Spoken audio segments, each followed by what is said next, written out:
What is going on, ladies and gentlemen? Welcome back to the stream, and today we are going to be going through the American League Divisional Series against the Seattle Mariners with those Chicago White Sox. Taking a look at a recap of Game 1, we did pull out a 5-0 victory. Colson Montgomery had a big game, 2 home runs and 4 RBIs. Michael Wacha picked up the win, 7 2/3, 8 strikeouts, 1 hit, 2 walks, and 0 earned. George Kirby picked up the loss with 4 2/3, 4 Ks, 3 hits, 3 walks, and 4 earned. In Game 2, we got tagged with a 6-1 loss. Griffin Canning had a solid outing with 5 innings pitched, 8 Ks, and 1 earned. But Colby Allard got beat up, giving up 4 earned and 6 hits in relief as the Mariners scored 5 runs in the 8th inning behind Jonathan Aranda, who had 2 doubles and 4 RBIs in the game. In Game 3, we're going to be turning into our midseason acquisition, Nick Lodolo on the mound. This is a pivotal matchup in a 5-game series, and the series is tied at 1 apiece. Game 3 is huge. You got to take this one and take a firm control of this opportunity to put the other team on the ropes, and we are hoping to do that tonight on the South Side. So as I mentioned, we are going to be turning to Nick Lodolo in this game, our big mid-season acquisition. You see his numbers on the season. Nothing too outstanding, but I feel like he pitched a lot better with us than he did with the Cincinnati Reds. So I'm excited to see him in this one. And he's going to be kicking off this game facing an old friend in Andrew Benintendi. And in the 2-2 count, Lodolo's going to go to his patented slurve and get the strikeout swinging to kick us off here in Chicago. Now facing Julio Rodriguez with 2 outs, lazy little pop fly, Campusano flying out of his stance to catch it for out number 3, and the Mariners go down with no damage here. Now we are going to be facing a very difficult pitching matchup in Lucas Giolito. This is a guy who just always seems to have my number whenever I perform against him in this game. And kicking us off is going to be Colton Cowser, and he's going to be hacking at the first pitch here, but not able to get a lot behind it. Only an exit velo of 72 miles an hour, and that is going to be an easy out number 1. And, well, we turn to Jose Rodriguez, who is up second. And, hey, can I help you? No thanks, just looking. Come on, mate, gotta get the bat off your shoulder. Now we have BJ Murray at the dish, and, oh, man, his struggles in the playoffs continue as he picks up yet another strikeout in these playoffs. But Nick Lodolo trying to match Lucas Giolito, gonna freeze Dominic Canzone on the fastball there. Now facing Jonathan Clase. Puts a little charge into this one, but Jackson Merrill's going to be all over it, and that is out number 3. And both pitchers have a clean first inning in this one. Now in the bottom of the second, Elly De La Cruz. He's going to go down swinging at an 0-2 slider, and Lucas Giolito has 3 strikeouts early in this one. But in the 2-2 count, Barry Ryan going to lace one into left field, and he gets the first hit of the ball game for the White Sox. And of course, with all that speed on first base, oh boy. And you know what we love to do with his speed. First pitch is a pitch out, and Ryan's not going anywhere. We have ourselves a chess match, deep with a couple of grandmasters out there. Now in the third pitch of the at-bat, sliced up by Giolito. Can he get him at second base? No! Barry Ryan is able to swipe second base by the hairs of his chinny chin chin. Checking out the StatCast replay here, really that lead distance was all the difference in this one. Just able to get in there and put a duck on the pond for Josh Bell. Oh man, that's not going to get it done. And even worse, it was in a 3-1 count, a lazy pop fly for out number 2. And it's going to come down to Colson Montgomery. 0-1 count, puts a charge into 1, right center field, back to the wall. It is caught. That is what we call WTP in the business, ladies and gentlemen. Warning track power. You see the emotion and the frustration from Colson Montgomery. He thought he had that one out, but it just wasn't to be. Now in the top of the third, good speed on first base. Aranda hits a comebacker. Lodolo with a quick play behind his back for the 1-6-3. Double play, rally killer. Check out this replay. Just quick reflexes by Lodolo as he swipes behind his back, fires to Elly at second base, and they get the easy double play. Now with 2 outs, Benintendi's going to go chasing another slurve for his second strikeout in as many at-bats, and Lodolo is cruising in this one. Now Luis Campusano at the dish. He's going to be chasing a high fastball. That's another strikeout for Giolito. Later in the inning, Jose Rodriguez, man, you got to start swinging the bat, meat, as he goes down looking again, and Giolito continues to cruise. In the fourth inning, Gleyber Torres going to hit a chopper to third base. Colson Montgomery, tough play on the backhand with the throw across the body. Makes a wonderful play for out number 1. Now Curtis Mead at the plate. Elly De La Cruz backhands in the hole. Fires this one with some smoke to first base. And he gets him. And the White Sox are flashing some leather here in Game 3. Woo! Some really nice plays by both Montgomery and Elly in that inning. Now De La Cruz at the plate, and oh boy, committing the Cardinals sin with 99 speed, grounds into 3 to 6 to 1, inning-ending double play rally killer. Nick Lodolo trying to go pound for pound with Lucas Giolito, going to strike out Cal Raleigh there. Now facing Luis Urias, he's going to pick up his 6th strikeout in this one on another good fastball. Ladies and gentlemen, we have a good old-fashioned pitcher's duel tonight. Giolito continuing his domination. He's going to get Bell here swinging at a fastball. Now going against Colson Montgomery, he's going to get him to go down swinging at a fastball as well. And this man cannot be stopped. Here at the top of the 6th inning, Nick Lodolo is going to misplace an 0-2 slurve as it hangs over the plate. Then Jonathan Clase smacks the first extra base hit of the ball game into left center field, and Seattle has an immediate scoring threat in this one. Jonathan Aranda at the plate. Lodolo is going to induce him into some weak contact to first base, but that's going to get the job done as the runner moves up 90 feet to third base, and with less than 2 outs, the Mariners have an opportunity. And Andrew Benintendi takes advantage as he smokes the liner into center field, and the Mariners are finally able to break this stalemate and go up 1-0. Checking out the replay here, Lodolo just can't get this fastball inside enough on the hands like he wanted, and Benintendi's able to turn around on it and lace this ball into center field. Check out the emotion. He's all fired up. And that is going to spell the end of Nick Lodolo's night. Honestly, a pretty good outing from him in this one.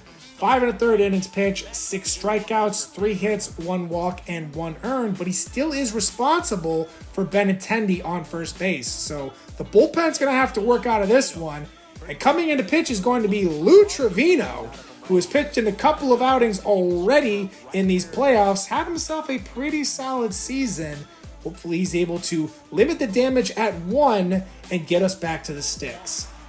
Now he's facing Gleyber Torres in a 0-1 count. Torres going to ground to second base. De La Cruz boots it, and everybody's going to be safe.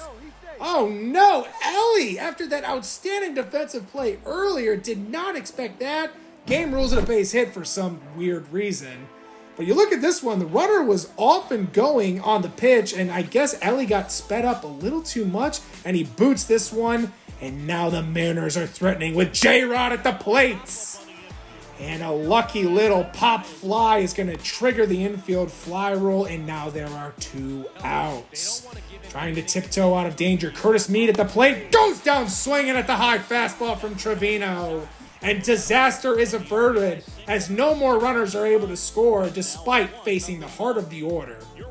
Unfortunately, we do go down 1-0, so we're going to have to get those sticks rolling here in the 6th if we want to try to take this pivotal Game 3. Number 9 hitter leading off for us, and that ain't it. Looking at a 1-2 fastball for the strikeouts. Now going to Colton Cowser in the 3-2 count. That's going to be an easy ground ball to the first baseman, and out number 2. Jose Rodriguez trying to redeem himself. Finally gets the bat off his shoulder, but this is going to be an easy little liner into center field, and Giolito gets the all-important shutdown inning, and the Mariners go back to the sticks with Cal Raleigh leading off the 7th inning. He's going to be first pitch swinging at this one. Trevino trying to get a fastball past him. Flies this one to left field. Barry Ryan tracking it to the wall. He leaps. Oh, it's just past his outstretched glove for the home run. And Cal Raleigh has extended the lead for the Seattle Mariners to a commanding 2-0 lead. Looking at the replay, Raleigh just able to get just enough on this one as he slices it down the left field line and keeps it just fair and just past the outstretched glove of Ryan. To the bottom of the seventh, Giolito is going to set the Southsiders down in order again as he strikes out Ellie. The Sox just have no answer for his dominance tonight. Top 8, Steven Wilson on the mound. He's going to miss on a 3-2 curveball, and the Mariners are threatening for the third straight inning. Now with Curtis Mead at the plate, Wilson fires and gets the lazy pop fly. Josh Bell all over this one, going to be out number 3, and danger is averted in this one, but we got to do something at the plate. And in the bottom of the 8th, Barry Ryan trying to kickstart the offense. He's going to go down swinging at the high fastball. Strikeout number 10 for Giolito in this one. Next hitter is Josh Bell. He's also going to be swinging, this time at a changeup. That is strikeout number 11. Giolito is just a force that cannot be stopped. Now going against Colson Montgomery, he's finally going to lace one down left field line. This is going to be a stand-up double from Montgomery. And finally the White Sox are able to break through against Giolito and hopefully get something going here late in this one. And that is going to be the all she wrote for Giolito's night. He is going to have a dominant performance in this one. 7 2/3 innings pitched, 11 strikeouts, only 4 hits, no walks, and 0 earned runs. So to this point, still got that runner on second base. He is going to be replaced by the Seattle closer, lefty Gabe Spear. Pretty good season from him, a 2.07 ERA, 68 appearances, 1.06 whip, and 26% strikeout rate. Can we try to get to this man here in this critical situation? Well, we're going to do it by pinch hitting Esteury Ruiz and his 99 clutch with his top-end speed for Luis Campusano. And in the 2-0 count, Ruiz tries to get a hold of this one, but that's just not going to get it done as the left fielder is all over it and the damage is going to be averted. No runs there, and we are still being shut out in this one. Jonathan Clase coming up here in the top of the 9th, threatening with first and second and 1 out. Jake Eder on to face him. This is going to be a ground ball to shortstop. Ellie De La Cruz for the 6-4-3 inning-ending double play. Rally killer. Big shutdown moment there for Jake Eder. And now we get one more shot at the sticks. We are going to be pinch hitting Leover Peguero for Colton Cowser with the lefty on the mound. And this turns out to be a good decision as Peguero is first pitch swinging. He laces a single right back from whence it came. And we have the leadoff man on in this one. This is what we need if we're trying to do some damage.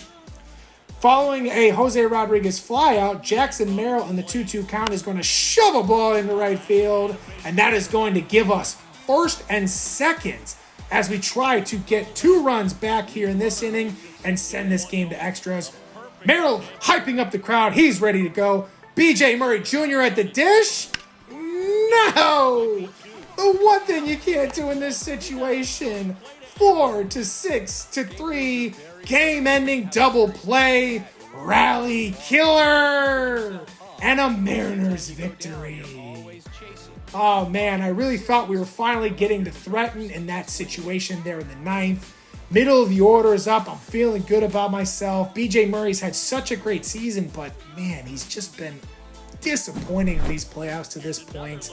And we are going to go down, shut out 2-0 in this one. 2 runs on 7 hits and no errors for the Mariners. No runs on 6 hits and what should have been 1 error for us, but no errors in the box score for the White Sox. Lucas Giolito, the winner, Nick Lodolo, the loser, and Gabe Spear, the save. Checking out the box score here, not too much to report. Pretty much everything we talked about already. Really an incredible outing from Lucas Giolito with those 11 strikeouts. Lodolo tried to match him, but it just wasn't enough. Game 4 was a matchup between Drew Thorpe and George Kirby. We quick managed this one and were able to pull out a 5-2 victory. Kirby got hurt in the second inning. Thorpe had a pretty good outing when it going 5 1/3 for the win. Curtis Mead and J-Rod homered for the Mariners, and Barry Ryan and Josh Bell homered for us. So a lot of the offense just came from the long ball in this one. Moving on to Game 5, it matched up our all-star Michael Wacha against their ace Luis Castillo. And unfortunately, we were unable to come out with the victory on simulation. Checking out the box score, the Mariners jumped all over Michael Wacha early in this one, with a 4 spot in the second inning, and they never looked back after that. Wacha only lasted 4 innings in this one, giving up a total of 5 earned. Luis Castillo went 6 strong, striking out 6 and only giving up 1. We had a 4-run 7th to make it close, but Gabe Spear slammed the door shut in the 9th to seal the victory. The Guardians would take on the Dodgers in the World Series. The Dodgers took Game 1, the Guardians took Game 2, the Dodgers took Game 3, but then the Guardians would snag Games 4 and 5 as the series headed to Tinseltown with them up 3-2. The Guardians were looking to grab their first World Series title since 1948, but the Dodgers stole both Games 6 and 7 to claim the title as their own. Checking out some awards, Freddie Freeman was the World Series MVP. J-Ram and Freeman were their team's playoff MVPs. League MVPs were once again both Yordan Alvarez and Shohei Ohtani. That's broken. Cy Youngs went to Zach Gallen and Tyler Glasnow. Relievers of the year, Tyler Holton and Devin Williams. Rookies of the year to Takeo Roby from the Cardinals and Jackson Holliday from the Orioles. Checking out Silver Sluggers, we were able to snag one at second base for Jose Rodriguez, but that would be our only award of the season, and we wouldn't even be nominated for any others. And that's going to be all I got for you in this one. An unfortunate finish for us this season, but I gotta think it's a pretty promising one. I think we're trending in the right direction, and we got a lot of the right personnel to be World Series contenders as early as next season. So I'm going to go take care of the offseason and try to make the right moves and push the right buttons so that can be the case. But in the meantime, between time, hope you all have a wonderful rest of your day, and I'm gone. Deuces.